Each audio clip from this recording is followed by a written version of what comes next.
Hi friends, कैसे हैं आप लोग। आप देख रहे हैं शाही पाठशाला और मैं हूं बीके सिंह।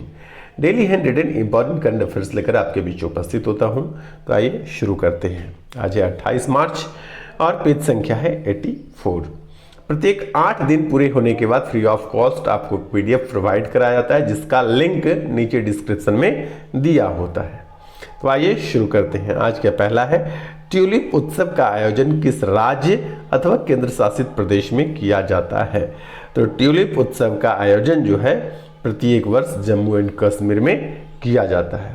यहाँ पर मैं आपको जानकारी दे दूं कि ट्यूलिप गार्डन जो है एशिया का सबसे बड़ा ट्यूलिप गार्डन कहाँ पर स्थित है, इसी जम्मू एंड कश्मीर में स्थित है। एशिया का सबसे बड़ा ट्यूलिप गार्डन, ठीक है। और ट्यूलिप गार्डन जम्मू कश्मीर में है, तो वहाँ पर ट्यूलिप उत्सव भी मनाया जाता है।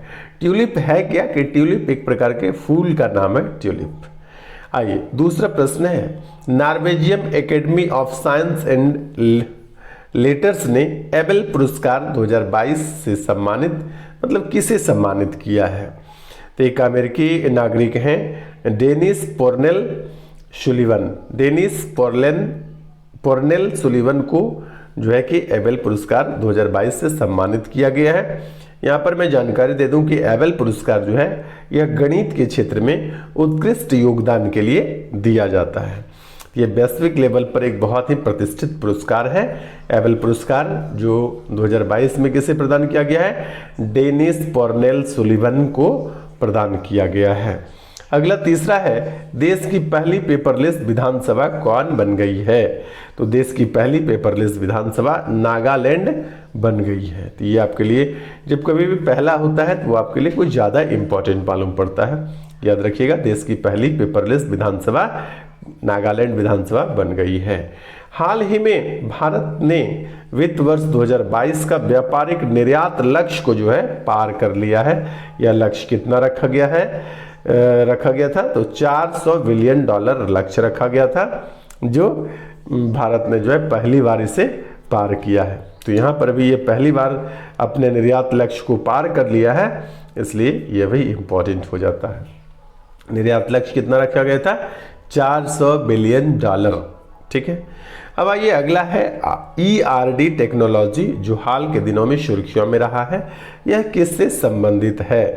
ERD टेक्नोलॉजी जो है ऑयल ड्रिलिंग से है। एक्चुअली क्या होता है कि ऑयल जो पृथ्वी के अंदर से निकाला जाता है तो उसके लिए ड्रिलिंग की जाती है।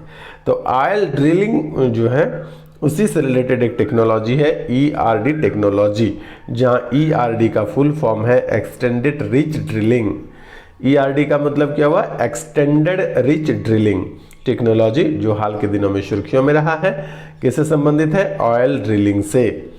अब आइए अगला प्रश्न छठा है, नीति आयोग के अटल इनोवेशन मिशन ने भारतीय युवाओं के बीच ऑगमेंटेड रियलिटी कौशल को बढ़ावा देने के लिए हाल ही में किस देश की कंपनी, क्या नाम है, स्नैप इंक के साथ जो है अपनी साझेदारी की घोषणा की है। तो यह स्नैप इंक जो है यह एक कैमरा कंपनी है, और यह किस देश की कंपनी है, USA की कंपनी है, यानी संयुक्त राज्य अमेरिका की कैमरा कंपनी है स्नैप इंक। इसी के साथ जो है भारत ने समझौता किया है, भारत के नीति आयोग ने समझौता किया। समझौता किस लिए किया है, तो युवाओं के बीच ऑगमेंटेशन रियलिटी कौशल को बढ़ाने के लिए। अगला सातवां प्रश्न है, भारत सरकार के किस मंत्रालय के द्वारा स्त्री मनोरक्षा परियोजना का शुभारंभ किया गया है। परियोजना का नाम याद रखिएगा, स्त्री मनोरक्षा परियोजना। तो किस मंत्रालय ने, तो उसकी स्त्री मनोरक्षा परियोजना है, तो महिला और बाल विकास मंत्रालय ने जो है इसका शुभारंभ किया है, ठीक है। स्त्री मनोरक्षा परियोजना महिला और बाल विकास मंत्रालय के द्वारा शुरू किया गया है। आठवां प्रश्न है, 2022 में खेला जा रहा आईपीएल का कौन सा संस्करण है। तो जो 2022 में आईपीएल खेला जा रहा है यह आईपीएल का 15वां संस्करण है। ये याद रखिएगा, क्योंकि आईपीएल आप लोग बहुत देखते हैं, लेकिन कौन सा संस्करण है यह याद नहीं रखते हैं, तो ये याद रखना है। और दूसरा इंपॉर्टेंट प्रश्न जो मुझे लगा, मैंने यहाँ पर अपने आज के करंट अफेयर्स में शामिल किया है, आईपीएल 2022 की टाइटल स्पॉन्सर कौन सी कंपनी की है? तो 2022 का जो आईपीएल चल रहा है इसमें टाइटल स्पॉन्सर टाटा की है। टाइटल स्पॉन्सर किसकी है? टाइटल स्पॉन्सर टाटा की है, याद रखिएगा। अगला हो जाता है 10वां प्रश्न। जूनियो क्या है कि बच्चों पर केंद्रित फिनटेक है, बच्चों पर केंद्रित फिनटेक है। तो जूनियो ने बच्चों के लिए डेबिट कार्ड बनाने के लिए किस प्लेटफॉर्म के साथ समझौता किया है? तो जूनियो ने रुपे कार्ड के साथ समझौता किया है। आप लोग जो एटीएम यूज करते हैं वह रुपे कार्ड का भी होता है और दूसरे का भी होता है, लेकिन रुपे कार्ड का भी होता है। तो एक कंपनी है, प्लेटफॉर्म है रुपे कार्ड, उसी के साथ जो है बच्चों के लिए डेबिट कार्ड बनाने के लिए समझौता किया है, याद रखिएगा रुपे कार्ड। उसके बाद अगला है 11वां, राष्ट्रीय कृषि और ग्रामीण विकास बैंक, इसको नाबार्ड बोलते हैं, ठीक है। राष्ट्रीय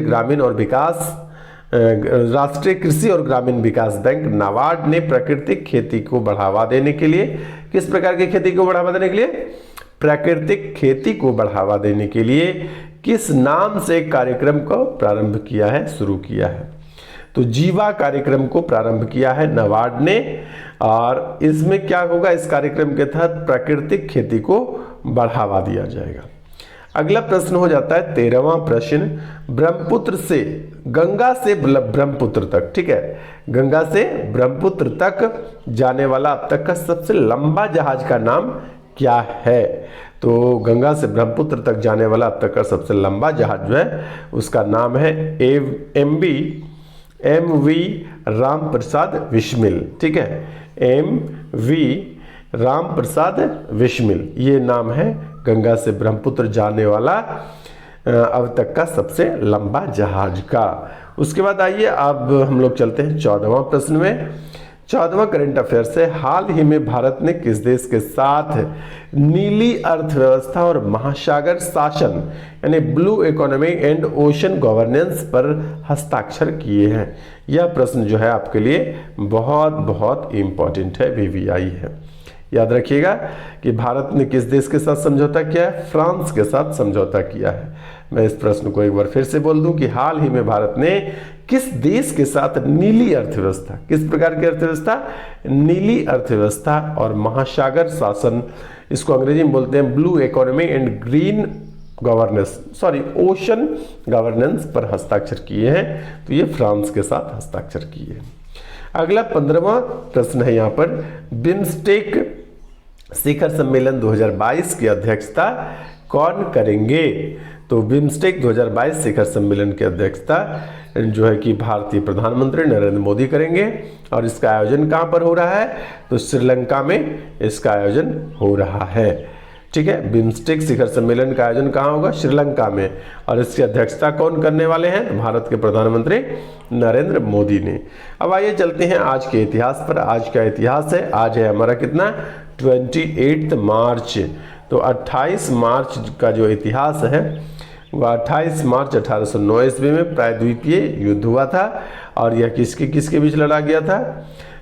मेडेलिन की लड़ाई में फ्रांस ने स्पेन को हराया था। फ्रांस ने स्पेन को जो है पराजित किया था। तो याद रखिएगा 28 मार्च 1809 ईस्वी में प्रायद्वीपीय युद्ध हुआ था, जिसमें फ्रांस ने स्पेन को पराजित किया था। तो यदि आप हमारे चैनल पर नए हैं तो चैनल को सब्सक्राइब कर लीजिए, वीडियो को लाइक करना बिल्कुल नहीं भूलिए, अपने उंगलियों को कष्ट दीजिए और बने रहिए शाही पाठशाला के साथ। नियमित रूप से इसी प्रकार का इम्पोर्टेंट करंट अफेयर्स लेकर मैं उपस्थित हुआ करूँगा। आज के लिए इतना ही, धन्यवाद।